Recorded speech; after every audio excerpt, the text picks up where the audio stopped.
I'm making this video today just to take a moment to honor the legendary mangaka Kentaro Miura, the genius behind the greatest manga of all time, Berserk. Just a few days ago, at the time of recording this video, marked the 5th anniversary of his passing on May the 6th, 2021, at the age of 54. Every time I think of it, I still can't believe that he was tragically taken from us and was unable to complete his lifelong work. While I didn't have a chance earlier to make this tribute video, today I finally start. As a huge fan, I've collected the deluxe editions of the manga, and I would like to someday share my thoughts on each volume, diving into the stories, art, and my personal insights. After discovering Berserk, I've been following the manga diligently, right up to the latest chapters, even now. I'm genuinely excited for what's next, even though I understand that it's being continued by Miura's childhood best friend, Koji Mori. I have high hopes for him to honor Miura's legacy, and even if the story and art will never be the same, I hope he does well. This isn't just about keeping a franchise alive for profit. It's not like Marvel or DC, how they keep milking out their movie franchises. It's about fulfilling a personal mission to complete Miura's lifelong masterpiece, a work he dedicated over 30 years to. And in doing so, Koji Mori is paying out his respects, keeping the spirit of his friend alive, as well as Berserk. So today's video is a tribute, a moment to remember Kentaro Miura, the greatest mangaka of all time. May he rest in peace. His work and his spirit will live on in all of us. Hi guys, welcome back to another video. Today I'll be trying out something different. I'll be diving into a special Let's Play series dedicated to one of my all-time favorite franchises, Berserk. Let's start our journey back in 1999 with the Dreamcast classic, Sword of the Berserk, Guts' Rage, an intense action game that captures the dark and brutal world of Berserk. Kentaro Miura also personally involved himself in the development of this game, as he served as the executive supervisor and was responsible for the scenario draft, the character designs, and the original characters.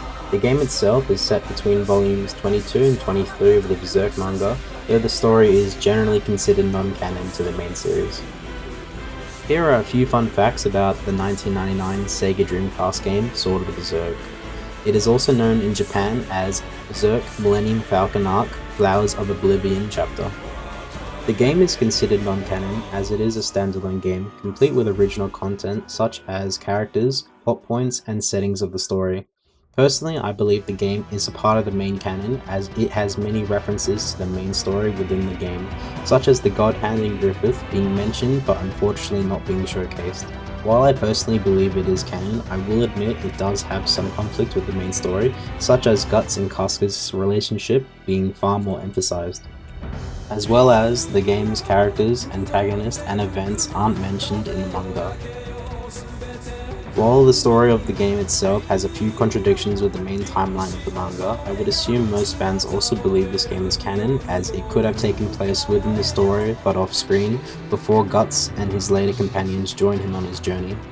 Besides the basic stuff such as tools and weapons used in the game, essentially just Dragon Slayer and Guts' prosthetic arm, there are a few other fun facts about this game, such as the use of QuickTime events, exclusive content upon beating the game in multiple difficulties. This unlocks bonuses such as stage select, basically just mission select, unlimited ammo, and a new mini-game called Puck's Game that I had personally no idea about until I decided to make this video.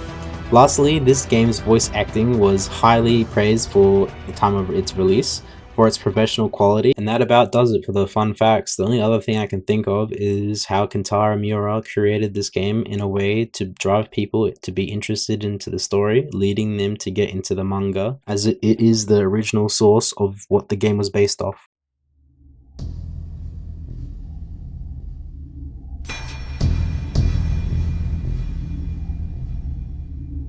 An outcast warrior enters a land plagued by an evil fate. He is not like ordinary men, for he carries the Dragon Slayer, a mighty blade of retribution, whose fury knows no equal. His enemies will know true fear once he starts to swing.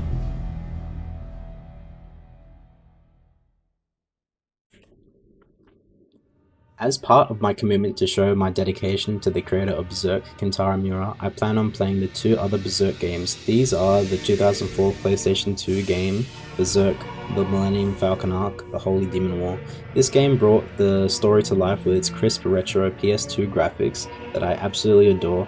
Additionally, for its excellent combat mechanics and unforgettable bosses.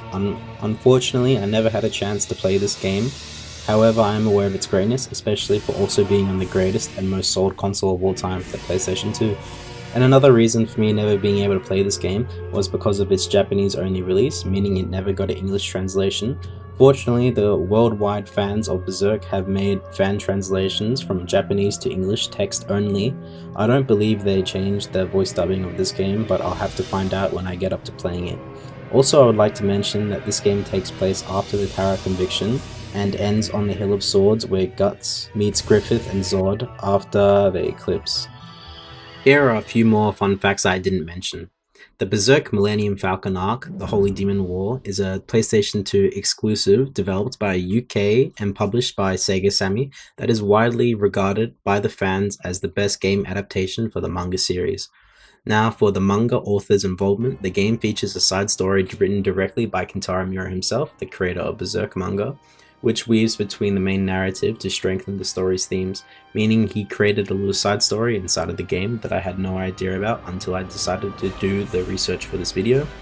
Next, for the faithful adaptation, it covers the events from the manga volumes 22 to 27, the Millennium Falcon arc, and uses the original Japanese voice cast from 1997 anime series, including the voice actor for Guts, Nobutoshi Kana. Sorry if I didn't get that name correct, I definitely didn't. Next, the cinematic combat. The game is praised for realistic swords physics and weight using motion capture to ensure Guts' movements feel authentic to the source material with special counter animations for boss fights. Next, for the musical score, the soundtrack was composed by Susumu Hirasawa. Sorry again if I butchered that, who also scored the 1997 anime featuring the original opening theme and atmospheric music inspired by films like Batman: Mask of the Phantasm. Lastly, for the gameplay mechanics, unlike its Dreamcast predecessor, this title features larger open areas and a companion system where players can summon allies like Puck or Serpico to heal or assist in battle. The third and final game next is the 2016 PC game Berserk and the Band of the Hawk. It primarily follows the Musou style of game, basically meaning it's a Dynasty Warriors style hack and slash game, which I personally played a few levels of, but I've never completed. The game itself takes place from the start of the Golden Age and goes on to explain the rest of the story all the way till the infamous boat arc. The game does feature movie segments from the Golden Age arc Memorial Edition, however I'm unsure if I'll be able to show that footage. But after the Golden Age arc, the rest of the cutscenes are generated in-game, so I guess that will be exciting to watch. And that about does it for the Berserk games. Hopefully another studio picks up the IP to make a new one. I would be interested to see how that would play out. I hope it is somewhat similar to the original God of War games.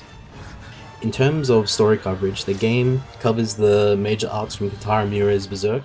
It covers the Golden Age, Black Swordsman, the Conviction arc, and then lastly the Falcon and Millennium Empire arc.